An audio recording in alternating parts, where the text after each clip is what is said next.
Hello, and welcome to Dance Talks. I'm your host, Andrea Cody. Today is August 12th, 2020, and my guest is Raul Orlando Edwards. Raul is the founder and artistic director of Strictly Street Salsa and Flamart, through which he produces Afro Latin Fest, Salsa y Salud, and Latin Week Houston. Raul, welcome to Dance Talks. Thank you, Andrea. Thank you for having me. Absolutely. I'm so excited to get to hear your story. Will you take us to the beginning of your journey as a dancer and tell us how you got started?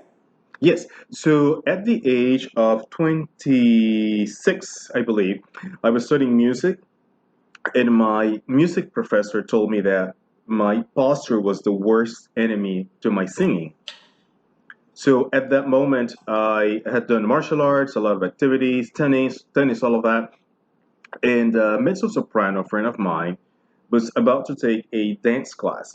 And when we were talking, she tells me, "Oh, I feel so odd going to this class because I'm 5'11", and I'm not like the skinny ballerinas." And I said, "Do you know what? I'll just take the class and I'll go with you."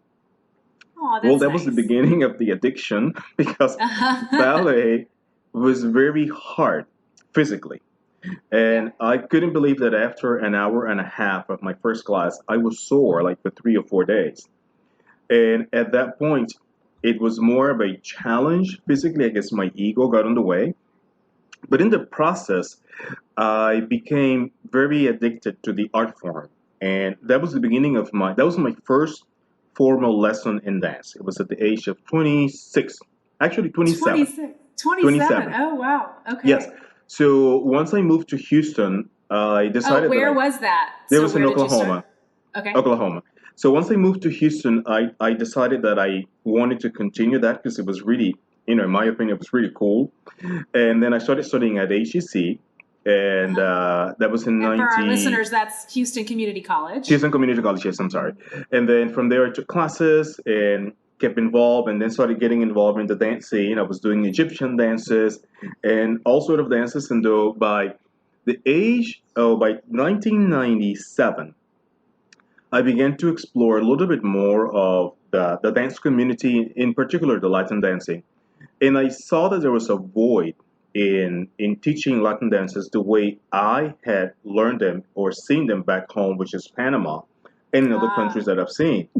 yeah. Then in that process, I sort of became somewhat offended by how they were teaching Latin dances, with no regard to the history, and no regard to the movement and the content, or in preserving the culture. So I Wow. decided that instead of just being upset over that, that I should do something to remedy that. And then in 1998, I began Strictly Street Salsa. So I had gone dancing for several times in different places, and people kept asking me like, "Hey, are you an instructor?" I was like, "No, I just dance for fun." Uh-huh. But what I did notice at that point was that what ballet had done for me, it had given me this amazing posture and Right. presence, which people attributed to me being an instructor, which I was not. So in that Yeah. process, I had a few people that said, "Well, if you ever start teaching, just let us know." And I kept the numbers and their names. And then one day I decided that, you know what, I'm going to start teaching because like five different people, like four different situations where I've been, people kept asking me if I was an instructor. Hmm. And I figured, well, I love to teach. Let's just start this. And literally, just like that, I reached out to them and I started the dance classes without even knowing that that was the first official salsa studio in the history of the city of Houston. Oh, wow. So that was in 1998. And then, Yeah. from there, I just kept moving and getting involved in community projects and initiatives, all to promote culture, diversity, and of course, the arts. Can you tell me a little bit about what you saw prior to 1998 in Houston that differentiated what you felt was like an authentic cultural dance from what you saw happening here, and like who was doing it, and just maybe even technically what was different? A lot of the main differences was in the expression. It was very mechanical. It was a lot of ballroom at that point. So instructors were using the Latin ballroom technique, and when I will ask them, like, "Oh, what dance was that?" they would say, one person told me samba, and I go, that's not samba. And then they would say, this is salsa, and I go, it doesn't look anything like how we dance in Latin American countries. So that was one of the motivations that I had, was to present, because I did feel that that was dishonest or unfortunate for the person who was taking those classes. I had one student that told me, I took, he had invested in a few $100s in taking classes, getting ready to a trip that he was taking to Latin America. And he said, when I got there, no one danced the way I was taught. And he Right. goes, I felt so inadequate. And then Mm. I asked him, well, show me what you know. And I literally started laughing. And I go, I didn't mean Oh, to laugh at you, but I go, that is really funny. The way you're moving. I go, we don't move at all like that. And wow. that's when I decided, and that's where the name came from, Right. for people to know with precision what we were going to do. So when people ask what is the difference between strictly street salsa and what other instructors are teaching, our goal is to teach you with the authenticity that if you were to take a plane or a trip to a Latin country, that people will think that you are Latino, and that's our ultimate goal.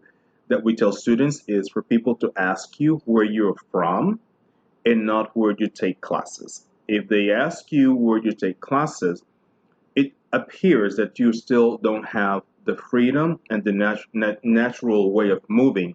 But when they ask you where you're from, they're assuming that by the way you're moving and feeling the music, that you definitely had to be from a Latin country. Wow. Okay, so let me guess about a couple things. Tell me if I'm right.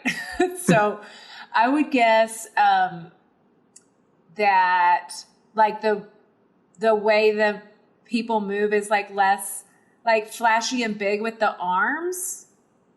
Yes. So a lot of it has to do. A ballroom is a very hard. Latin ballroom is very hard.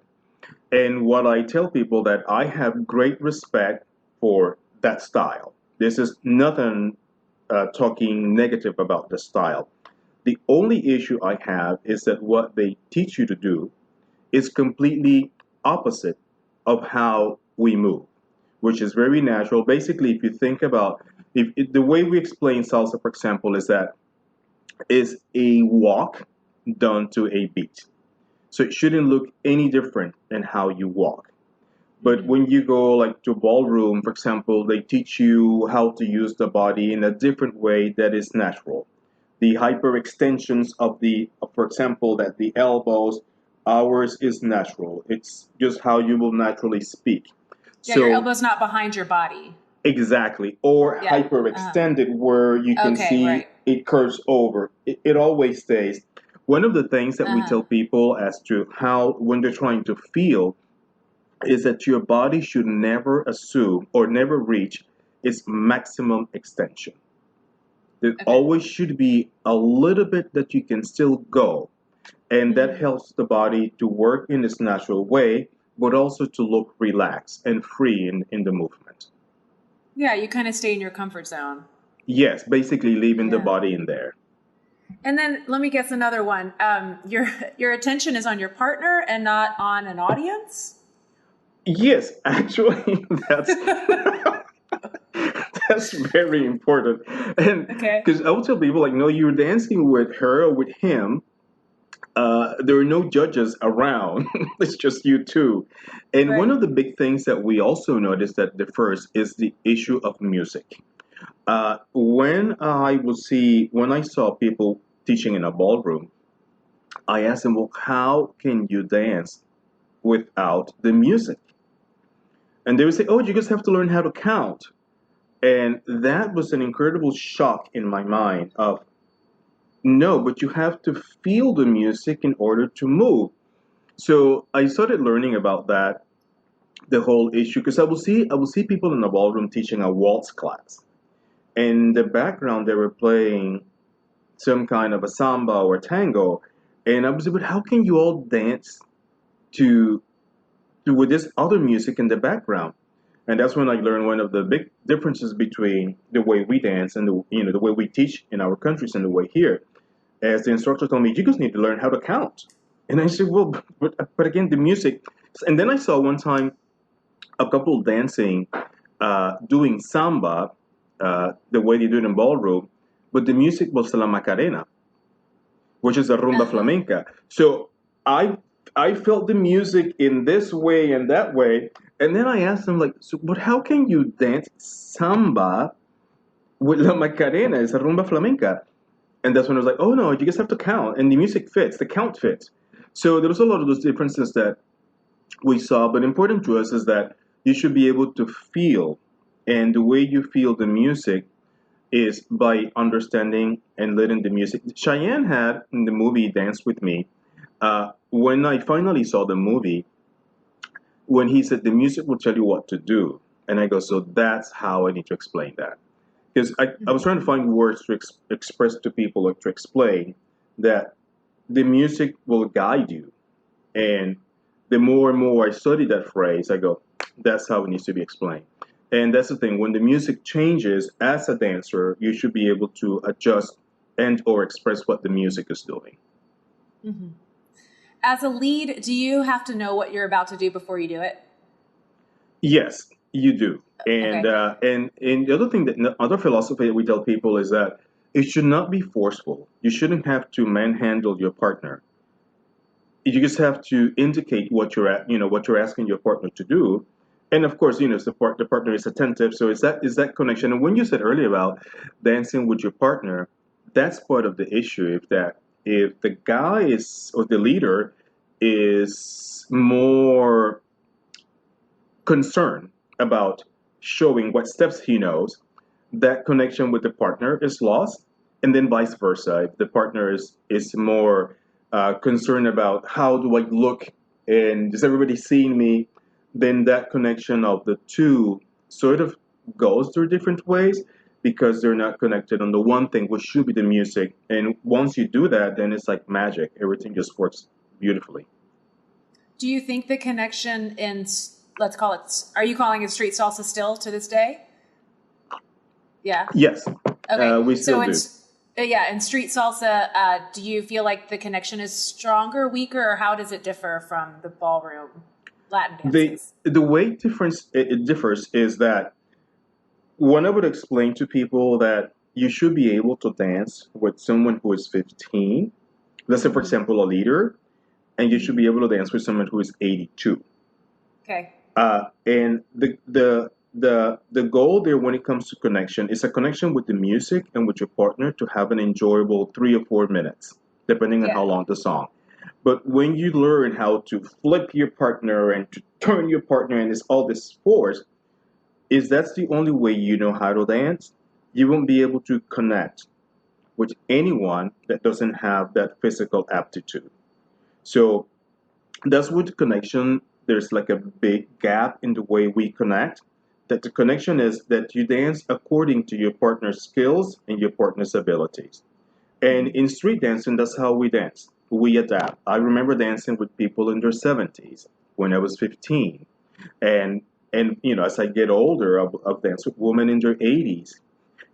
So you adapt based on that, and that's what makes it to be enjoyable. Mm-hmm. So why do you call it street salsa? Well, we wanted to show people, for example, how it comes from the fact that in Latin America and in many countries, it doesn't have to be a smooth surface for you to dance. We dance on the street, where there is concrete, where there is dirt floor, where there is on the beach. So, basically, in all terrains, you should be able to dance without fancy shoes, without having a smooth surface. And that's how we grew up dancing. If there was, dancing in the neighborhood, we danced in the parking lot that was gravel, and it worked. So, we want people to understand that this is the way, kind of a way of life, how people dance. Like if you see people in Brazil dancing samba and all of that. They're dancing on the street, and it's just an enjoyable moment that you have where you don't need all these special things to make the dance. I had one time a student that came to a class and he said, "I need to change," and I thought, like, what's wrong with what you're wearing? But when he came back, he had these special pants and these special shoes. And I go, no, no, take the shoes off. You can take the pants off later. But you don't need that. And that was shocking to him. He goes like, well, I need my Latin shoes to do Latin. I said, no, you don't. You guys need feet. Whether you're in flip flops, tennis shoes, you don't need any of that. And I go, and don't wear those pants anymore to class because you don't need. You just come in shorts, do whatever you want. And is that idea of there are no requirements that you need to Yeah. have with no special equipment to do the dance or dances. Hmm. Awesome. And how does that relate to the history of the dance? Well, the history of the dance, that's a very good question, Andrea.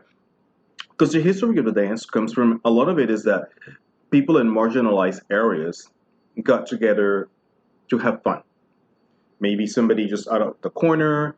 And these were mostly in the black populations that this happened in Latin America, where they would get together, whether they have a drum or they will make a drum, or you would just use anything to create a sound and rhythm.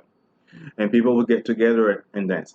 That began to grow, and a lot of people, then the high society, so, oh, these people are having really a lot of fun. We should probably just have fun. And that began to grow. So basically, like a lot of the dances, including tango and many dances like son in Cuba, all those dances were looked down from the upper echelon. They looked down on these dances because they were not worthy to be in the high society. But they evolved, and then eventually the high society just realized that, hey, we're missing out a lot. So there's always that dynamic, that historical dynamic, and that historical process where you see the dances that were looked down, like bachata, for example. Bachata was looked down in the Dominican society, but it has evolved. So we always see that dynamic in how here the same with swing. You're like the history of the United States with swing. It was look, oh, let's not do that. But mostly it was always that marginalized communities, and in most cases, black communities were doing these dances that the white community did not want to adopt them until eventually, they did, and they Right. had fun. Yeah. So, how do you think it took on these incredible extensions and like flamboyancy? Like, why did it do that? And I think I'm pretty sure when it did it was like in the 1920s. You're talking about Um, salsa or Latin dancing? yeah, salsa. Oh, no, well, I guess rumba and cha for sure. I haven't seen videos from that era, but like at some point, and I don't know who did it or if it was for Hollywood that made it happen. But I'm curious, like how that appropriation happened, and why it turned from something fun to do to a competition, and I guess what dance styles or aesthetics were infused um, into the dance to make it so different, and like Well, a what lot of that, it yeah. you would see, like for example, this track of Latin ballroom or Latin ballroom dancing compared to, for example, one encounter. One of the first times I discovered that there was like a huge divide in this is the owner of a ballroom in Houston had reached out to me and said, I would like to hire you because I see that you have all this movement of hips and body, and she was going to train me to teach Latin ballroom. At that point, I was not really exposed to Latin ballroom. And then she says, well, we're going to start with rumba. Rumba for us includes all of this movement and all of that. Shimmy So shoulders. Uh-huh. shoulders, hips, all Hmm. of that. So when I Yeah. went to the first class, and she was like, okay, you're going to stand in third position. And I just had like a little bit of a shock. I was like, okay, maybe. I said, just be humble. There's always room to learn. So I just stood in third position. And then she told me, you're going to extend your arm as you take a step forward. So I did that. And, the class continued. And then I just asked her, I go, are you sure we're doing rumba? And then she goes, yes, this is rumba. That's how we do it in Latin ballroom. And I just figured something was wrong in my psyche, I guess. This doesn't look like what I'm expecting. So she goes me, this is international and Latin. And Right. unfortunately, I reply, I said, I am international and I am Latin. We don't dance like this. So I quit. I quit Okay. after the first lesson. And she told me, but I really would like you to work with me. So instead of doing Latin ballroom, I organized a performing arts curriculum, which I did, and I worked with them like for 2 years.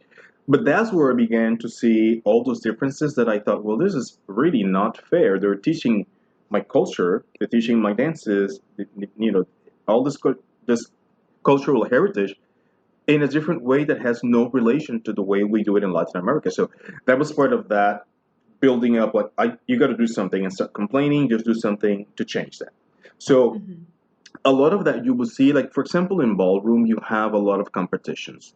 You have a lot of tournaments that you go to, and people pay incredible amounts of money for training with big dancers and celebrity type teachers. We don't do that in Latin America. As for dancing, dancing is a social. As a matter of fact, I was doing a research on dances from Africa and from other countries that have influenced Latin American dancing. In many countries in Africa, for example, the word music and the word dance are not independent. If you say music, it implies dancing, or if you say dancing, it implies music. They're one. One does not exist without the other. And they were talking about that differentiation between the two is something from a Western perspective in how they present the dancing and the music. So when I began to see that, obviously it's a business. You can make a lot of money when you have competitions and all of that. So the structure is more a financial structure, where the structure in other countries is cultural and all about the heritage. So another interesting element was that in importing the music to the United States or to making it for United States audiences, they took a lot of the authentic things that included the movement, all the Afro thing, and all the other movements to make it a little bit more aesthetically pleasing, which unfortunately took out the soul, or the core of the dance. So you would see, for example, rumba, what they do in ballroom, is sort of like a variation of the Cuban danzón. It's just that they changed the name, and it was sold in this way. And even so, with the music, was they took out a lot of the very percussive sections.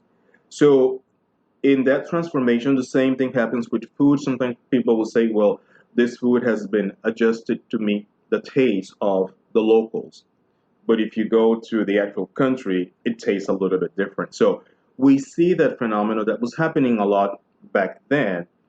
Fortunately, today, people do demand the real thing. Like, no, don't change the food. Let me just eat it the way you guys eat it, which is great because then people are able to explore the culture the way people in those cultures do.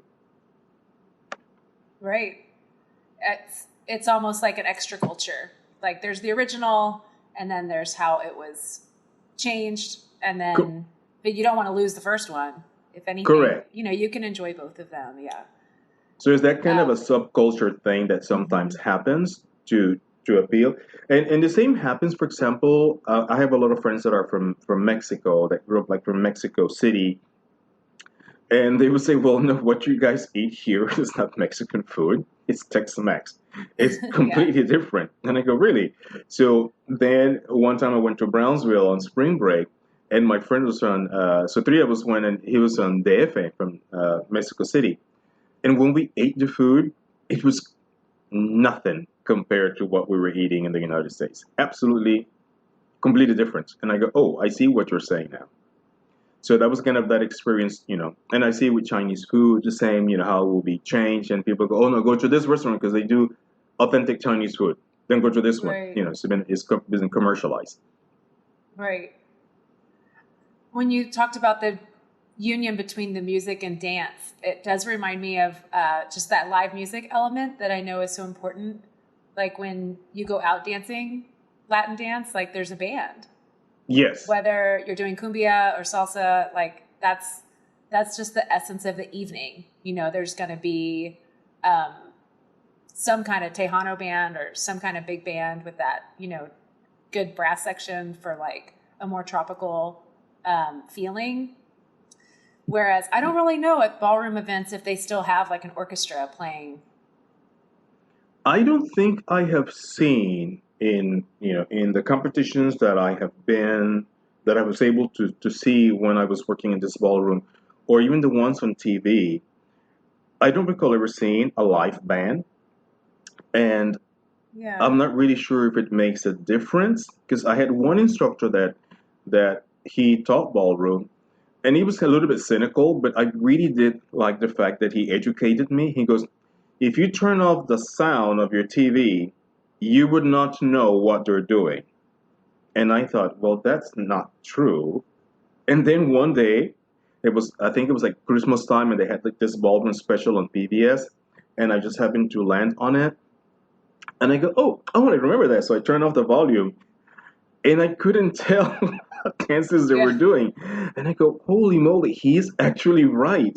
He goes, no, you can't tell because all the movement seems the same. And that's when I realized the importance of showing people and telling people, because in Latin dances, a lot of the movements that we do are transferable.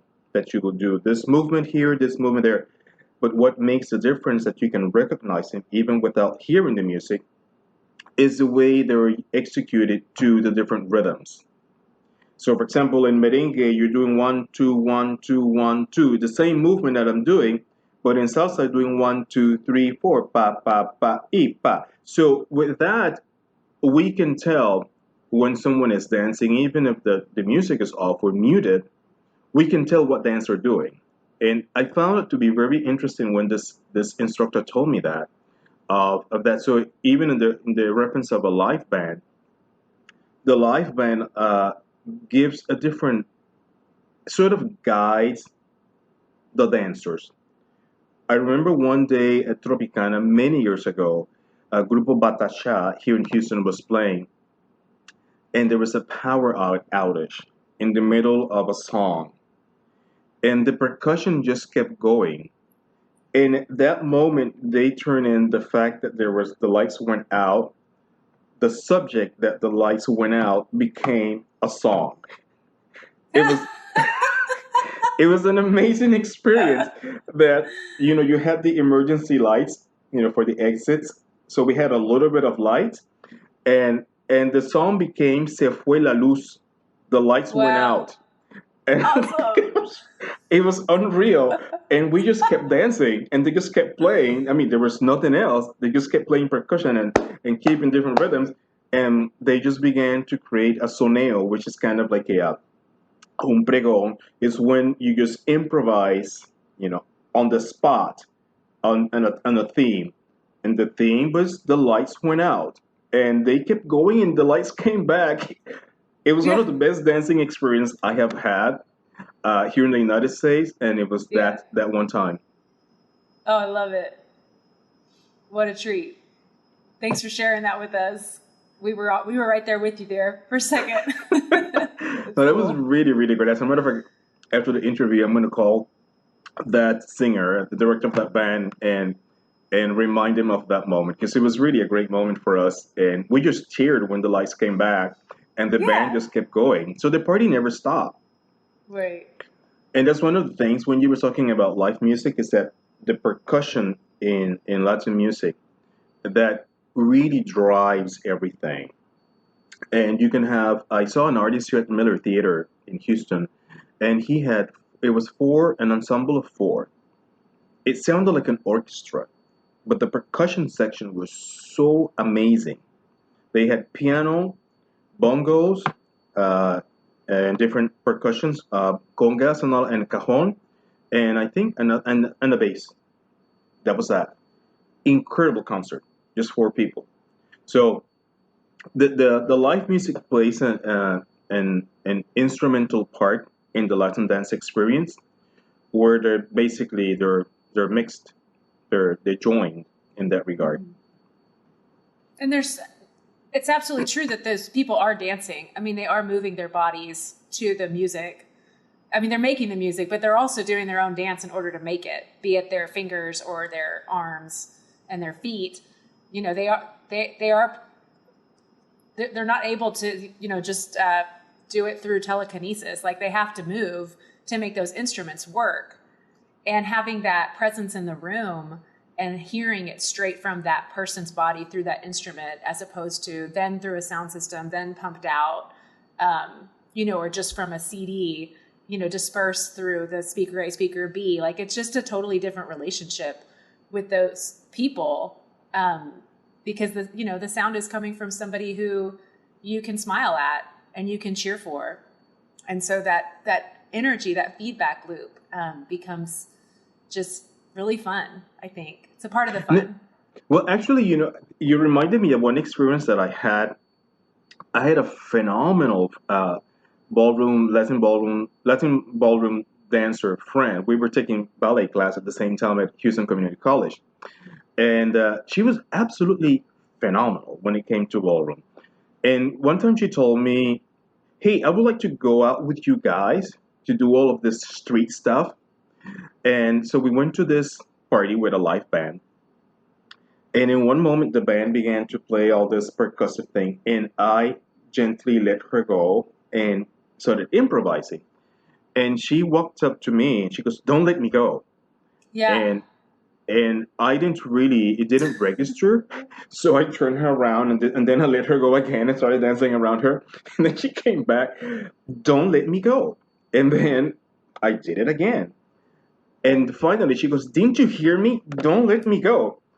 And like 2 weeks later, that experience I was still processing that. And then I realized she didn't know what to do. And I thought, oh, wow. So the structure of ballroom, when looking at the differences, the structure of ballroom is that you need your partner to dance. In our context, if you can't dance by yourself, you don't know how to dance. And that experience changed a lot in what we included in our classes to make sure people knew what to do if they were by themselves. Mm-hmm. So our classes begin with people learning how to move their arms, how to move the body, how to feel the music. Uh, because it's important in our context. You could be dancing in a big place, and people are dancing by themselves. And I started to see a lot of those differences, but I never forget her face because I told you not to let me go, and it made me see the importance of teaching people the way we dance in Latin America and how it differs from here. Right.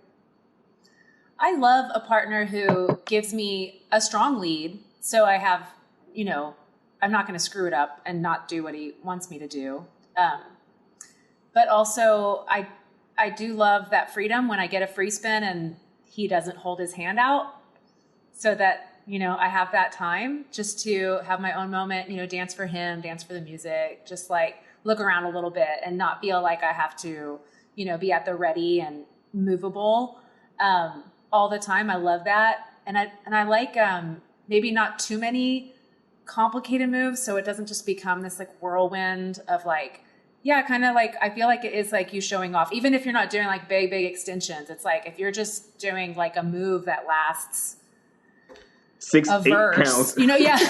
Yeah, it's like, okay, wow, we're still going. This is like a tornado.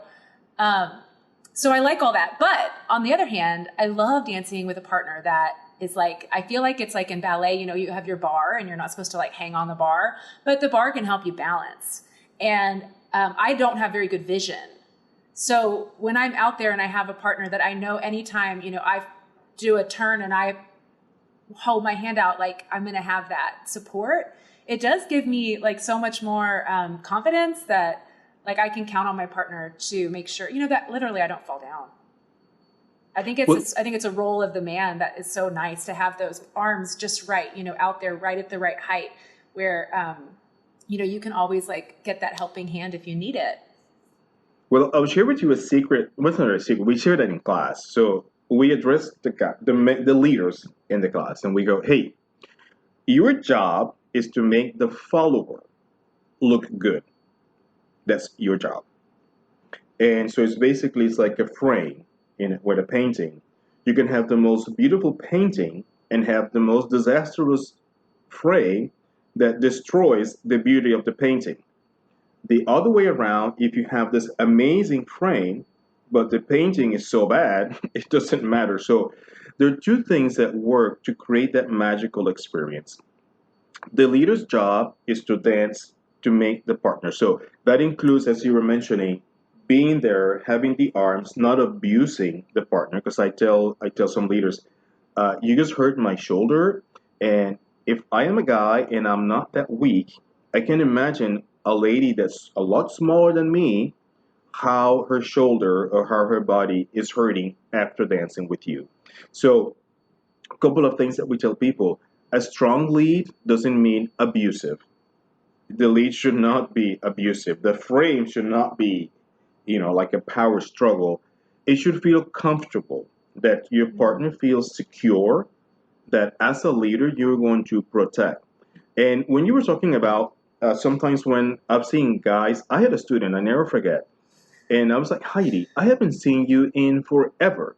Where have you been? I sent you messages, and she goes like, oh, didn't I tell you that I had plastic surgery because they have to reconstruct my nose? And I thought, what happened to your nose? She goes, well, I was at Tropicana, and this guy was trying to No. do one of these complicated things, and he just broke her nose. And Oh, yes, so I have seen that where the guy he has not really learned how to do, issues of timing, body position, all of that, where the person that suffers is the woman. And I tell my followers, I go, you don't owe anything to that leader. Uh, so just walk away and just, right. say, hey, you know what, thank you. Because at the end of the day, it's your body. And you can complain to me, but I can fix it. And I did see one time I went to Tropicana. This was like many, many years ago. This woman was amazing. She had just danced with another guy, and she was absolutely fantastic. And I was sitting in the group that I was like, I want to ask her to dance. Do you see this girl? And then another guy asked her to dance. And this experience was a little bit traumatic for me, even though that I remember he was wearing white pants and white shirt. and, and he made her look like she had no idea what to do on the dance floor. Wow. Fortunately, we had seen her before, and we were Right. in awe. And this guy, and my hat's off to her, she just let go and she told him thank you, and she walked away. We were cheering Wow. because sometimes the girls Put become up with it. martyrs, and Yeah, we were like, right. no, you don't need to do that, Right. because at the end of the day he's making you look so bad. So there is that element of when the guys try to do things that are beyond their ability or beyond their skills, it affects the woman in an adverse way. Hmm. So it should be that moment of, it should be magical, that Hmm. is, it's enjoyable for both parties. It should not be like, okay, I showed off all the 42 steps that I know Right. in this one song with you, thank you. Right. It should not be. That is not what is it intended to be. Right. Wow. That's good advice. Thank you for sharing.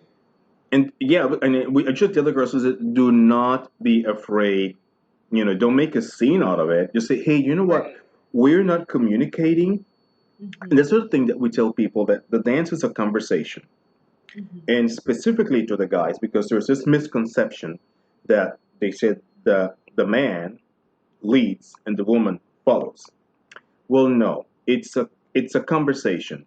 If I lead you into a turn, you respond with a turn. If I lead you across, I have to follow you after you start going. So it's not just that I push you over and shove you to the other side. I have to go with you. So at that point, I follow you. So that is, we try to ingrain that in the man. You can't stand there like a statue. You have to move. You have to go with the lady. So in that process, everything becomes smooth, everything becomes gentle, but still strong. Not get over there, or turn. It should not be that way. It shouldn't. Yeah. So what does salsa mean? Which came first, the food or the dance? Ooh, well, the food, of course. The Oh yeah. Yeah, because like in the 19 salsa in our context in Latin America is basically just a sauce. So the in the 60s and 70s, when the end of the with the, well the Cuban embargo and the missile crisis happened, a lot of the Cuban musicians were not able to come to the United States and back and forth. So that created like a vacuum, especially in New York, in the music scene. So musicians that were there, mostly that were of Puerto Rican descent in the U.S. in New York, I'm sorry, began to explore with this music that they were hearing. Most of it, excuse me, almost all of it was Cuban. So in that process, they began to explore and create new things, combine different sonorities that were happening from funk to what became later disco and all of that. And they didn't have an idea how to call this. So when they started asking people that were in charge or leading this movement, what is this new music? They said it's salsa. It's like a salsa, a little bit of everything. And that's how the name became. So it was not necessarily that the music implied. For example, the story of Cha Cha Cha talked about when Enrique Jorrin in Cuba, he had created this, he had altered something in the mambo and it had this extra beat. And a reporter asked him, well, what is the name of this new music? And because the sound of the dancers on the floor to sustain on beat was doing and he called him cha cha cha. So in salsa, it's the same thing that we see how that combination of different styles that had been before became the name, and then you have salsa. But even in the 30s, there's a song, and it's called Échale Salsita, and which means like add a little sauce to it. So the word salsa has been being used for decades, so if not, over a century in Latin America in cuisine before it actually. So salsa, the music, is a reflection, of that mixture. Cool. Is it always that same rhythm in salsa? Like 1 and 2, 3 and 4? Done? Well, it's mostly the same, like Uh-huh. 1, 2, 3, 4, 5, 6, 7, Okay, right. 1, 2, 3, 5, 6, 7. Yeah, So right. that is the same. The same rhythm remains the same. Just a little bit of differences is sometimes people dance, they start moving on the first beat, which is like people say dancing on the one. Right. Or when they dance, they say dancing on the two, dancing on the clave, meaning that you actually start moving or displacing your body on the second beat.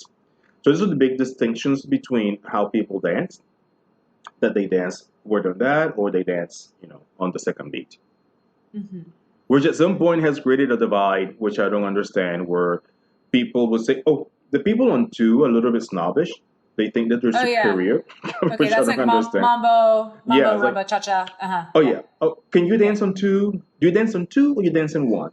And I was Oh like, just pick a goodness. number, we'll make it happen. But I don't understand that whole superior attitude to say, well, I dance on two. Look, our philosophy in Latin America is just have fun. Whether you dance Yeah, on the okay. one or the two and the Right. three, just be consistent and just make it happen. But Yeah. I will see that divide, which I find humorous, and I'll tell people it just depends on where you're moving. If you're moving on the one, you're moving on the two. There should not be that much of a psychological or an attitude about I'm better than you or you worse than me. Do you feel it differently in the music? Like in mambo music, is there something about the two that just makes you want to wait? Or is it like the same music? Pretty much. To me, Mm-hmm. it's about having fun. Okay, So, got it. and I'm not I even tell going to talk people, about it. have fun on the one or have fun on the two. but just have fun. At the end of the day, just have fun. Because some people get lost. They get lost in the whole thing. Like, oh well, I'm on two. And I'm like, be on two, but have fun. So Okay. I say that, Andrea, because one day at this place in downtown Houston or in midtown Houston, it's called Valentino's, and I never forget this lady. She was coming to a workout class that I was teaching. She had never met my students on the street salsa classes, and she came to me and she goes, "I can tell which ones are your students." And I go, "Really?" And she began to point, and I thought, how how did you figure that out? And she goes, they're all having fun. Aw. That was an incredible Yay. compliment. And I go, Yeah. seriously? And she goes, that's how I can tell which ones are your student. So I Cool. made that to emphasize that in classes. I go, hey, whatever your reason to come to this class is, we needed to know the reason we're teaching, and it's to teach people how to have fun while they're dancing. And it made me reflect on the experiences that I had back home and when I traveled in different to different parts of Latin America, that it was all about having fun.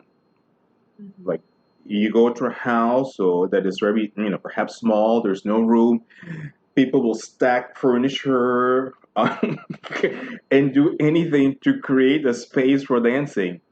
And it was not about what kind of floor it is or what kind of shoes you had. It was just all about having fun. Yeah. And I guess I had that ingrained in my system and in my experience, that I was transmitting that without actually being conscious about it, until that student in December of it was the year 1999, that Babette De Jong, I still remember that day. She goes, this one, and I go, huh, how? And I've had people that will call me like, hey, I went dancing, and people ask me if I took classes from you, and I was like, what did you do? Now tell me. But I Yeah. realized that we make it an Cool. emphasis that we must have fun, even if you only know two steps, Right. but do them having fun, because it's better Right. to do two steps with fun than to do eight steps and look miserable. Yeah. So that's one of our philosophy. That's cool. It reminds me of a friend of mine who's Venezuelan, and she'll have a few friends over at her house. And they'll turn on the music, and the way they respond and like erupt when the music comes on is as if like a bunch of people just poured shots. Like they're so happy. They're just like, hey, okay, we're gonna party now. Like they don't need anything else. Just they feel that beat, they get up, it's no big deal. It's just like this means go. Like this is go time for a good time. I love that. And that's part of the essence and the philosophy of the culture. Yeah. And I realized that whenever look, like, for example, at ballroom people, I go like, were you guys angry at each other? And they were like, because this Right. very, Yeah. and I was like, Uh-huh. are you all really having fun when you do this? So it There's was a learning that. theatricality. Yeah, there's something different about that kind of more artistic approach, I think, where like in this song, we're going to be doing it this way. And like, that's cool. It's more like an interpretive dance. Yeah, but we just want to have fun. Yeah. Got it. That's what we tell people. Just enjoy it, and it Hmm. should be visible. Does that make sense? The body would express that, and I will tell people sometimes in class, your body doesn't lie. Whatever is going through your head, it's hard to disconnect your body and your head. And people say, "Well, I have to have two or three, four drinks because I'm Mm-mm. afraid people are seeing me." Like, let me just break this to you. I'm an instructor, and people will watch me, but I don't care. So I Mm-hmm. guarantee you one thing: people don't really care. They don't even know that you're here. So just go and have fun. And that's the one Right. thing that I tell people. I say, no, I know they're watching me because that's when you're an instructor, people will watch you to see if they want to take classes from you. But I go, I'm here to have fun, not to work, and that's it. So after 20 years, I'm still having fun when I go out, and I don't think I'm going to change that. Yeah, right on. So have you, well, tell us about the three major events that you do every year. Okay, so the three major events that we have are the first one that we did that became an annual event was Salsa y Salud. And that's when the city of Houston was being flagged with being the fattest city in the country, according to the survey on Men's Health magazine. And the city was looking for different programs that will, you know, engage people in moving and all of that. So I came up with the idea of Salsa y Salud. I think it was in 2010. And then in 2011, so basically it's a big salsa show, live music, live dancing, all of that, with the goal of attracting people and sharing the message of health in the program. So this year, actually, on September 19, 2020, would have been our 10th anniversary, but obviously with coronavirus, we're not going to do that. So we might just do that next year. And that's the first one. The second event that we launched, which was going to be the seventh year this year, was going to be is the Afro Latin Dance Fest or the Afro Latin Festival. So what we wanted to do was to in that program show all the different influences that we have in Latin music. So in the area of Afro, all the elements that came from Africa, and then in the area of Latin, all the elements that develop here, and that include from indigenous dancing to dancers that came from Spain, and then dancers that actually developed and formed here in Latin America. That includes music and dance, and the program also features a panel discussion on topics in exploring the social structure that had impact or influence the development of dances and music in Latin America. And the third one, which we launched this year in January, is called Latin Week Houston, and it's basically an all performance program. And what we wanted to do in this element, actually in this series, was to show how the performance of all the different influences of Latin American dance, Latin American music evolved. So this year we had dancing, we had salsa concert, we had classical music concert, of Latin American music. We had indigenous music, indigenous dance performances, and all just intertwined in on stage. The closing of the event featured flamenco, indigenous dances, classical music, African music, and what we wanted to do was to show people the full spectrum of all the influences that make up Latin culture, Latin art, Latin music, Latin dances, and that way it was educational but done through the arts. So those are the three major ones that we do that sort of evolve from strictly street salsa and all the different. I just noticed that I speak with my hands, so I see my hands moving all over.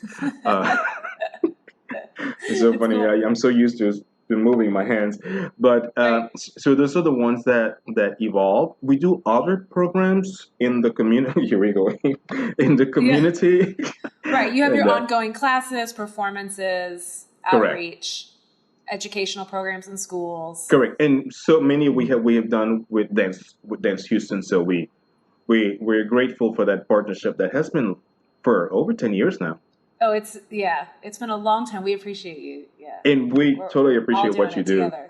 Yay. Oh, for sure. So tell me about this period of time now and what you're doing, how you've, continued to work on your career and promote your art without all this regular stuff going on and special events. Well, in this process, or in this, I call it a sort of a vacation for me because I have been going nonstop for so many years. So it has turned out to be a break, but also I realized that I could do other things. So one of my hobbies, and used to be a job before, was doing stuff in the kitchen. So I have been cooking a lot and exploring all the different. Oh, and I did forget to say that in Latin Week Houston, we also wanted to highlight cuisine. So we had like a special chef that came and she created this amazing evening of food. And we also want to show, so I've been exploring all of these elements from indigenous ingredients, native ingredients of Latin America, then to see which ones came from Africa, which one came from Europe. So I've been exploring that. But when it comes to dancing, we haven't really done anything just because, we can't. what we're looking at the moment is to see how to restructure a few things in order to reach and to keep the dancing element alive. So we have a couple of meetings coming up to perhaps look at 2021 and how we can bring a lot of those things back. We're also exploring the probabilities of 2021 to see how we can do again Latin Week Houston. So technically, all our programs are on hold, but yet we're still looking at the different possibilities we could explore in presenting them next year. Hopefully, when the situation has become a little bit much more controlled and or normal. So that's what we're looking at right now, just exploring the different possibilities. So you're kind of in a planning phase. Yes. Yeah, replanning. That's great. You recently did a masterclass for Dance Houston, which you guys can find on our Dance Houston's YouTube page. Do you have other performances or educational material that people can connect with online? Yes, we have done. We did a mini class for Univision, which is on their page, and for Great Day Houston. Great. And on October 16th, I'll be doing a lecture type history of salsa for the Institute of Hispanic Culture. And then that will be coming up. We'll be posting about that on our Facebook page and all of that. Is that with Rice University or is that something else? That is with the Institute of Hispanic Culture.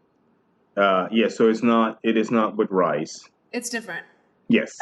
You were sharing a lot through that. Was it through Rice University or through the Institute of Hispanic Culture earlier in the pandemic? You were presenting quite a few master It was with classes. Rice, yeah. Oh, I was doing Yeah. that with the program called Arts of Tolerance, which is Right. yeah. So that's under the Bunyak Institute. So we were doing and actually I was working with that project until June, and then we had to stop due to the pandemic.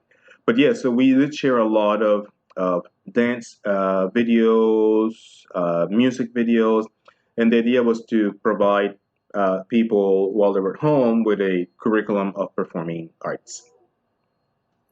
So personally, have you danced with a partner since March 13th? No, and I have been fine with that. Because people ask me, "Don't you miss dancing?" And I go, "Yes, but I've been doing that nonstop for 22 years." Yeah. And so I welcome the break, Okay. but I'm looking forward to start back. As soon as it's safe and it's okay to do it. Mm-hmm. And so are you dancing at home? No, well, actually, just a little. I just dance a little.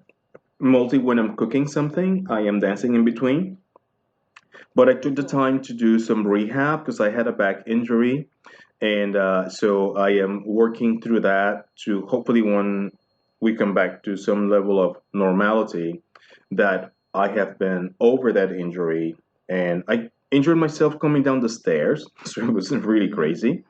I fell, but other than that, no, I've been just staying active as much as I can, doing stretching, some weight training, but all with the hopes of coming back to normality, or come back to dancing when we can. Mm-hmm. Well, let's close with exploring one of the philosophies that you have in your company, which is about celebrating commonalities while respecting differences. Can you tell Yes. us what you mean by that? Well, I had one of my dear friends, great artist, Irma La Paloma, in a conversation I had with her one day, and she used the word respect, and she said presenting the arts with the respect, and that had a great impact on me because until that point I had never focused on the element of respect. And when she said that, and I've actually mentioned that to her, that I'm very grateful for her saying that and that I was able to hear it.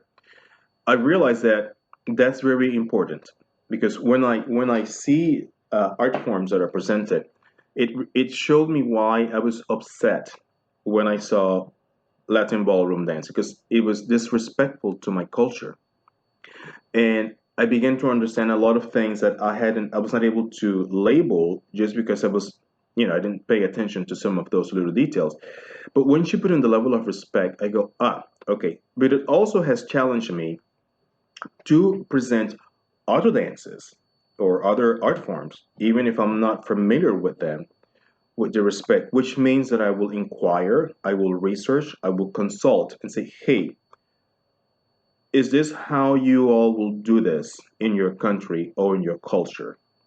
Someone would say, no, this goes first and then this goes second. So to me, it has been an educational experience in learning about other cultures that helps to create that unity because when you're dealing with someone else's culture, you're taking the time to learn what's important within that context. So it has been a dual thing that we say that I present that and that people can feel that there's an honest desire to present their culture the best possible way. And that's one of the philosophies that drives everything that we do, that we make sure that everyone is happy, but also that everyone is respected and honored. My guest today is Raul Orlando Edwards. He's the founder and artistic director of Strictly Street Salsa and Flamart, which stands for Featuring Latin American Music and Art. Raul, thank you for being a part of Dance Talks. Thank you for having me. My pleasure. Thanks for listening. Please subscribe and share our podcast and reach out to us on social media if you'd like to talk. To support Dance Talks, donate to Dance Houston. Talk to you on Monday.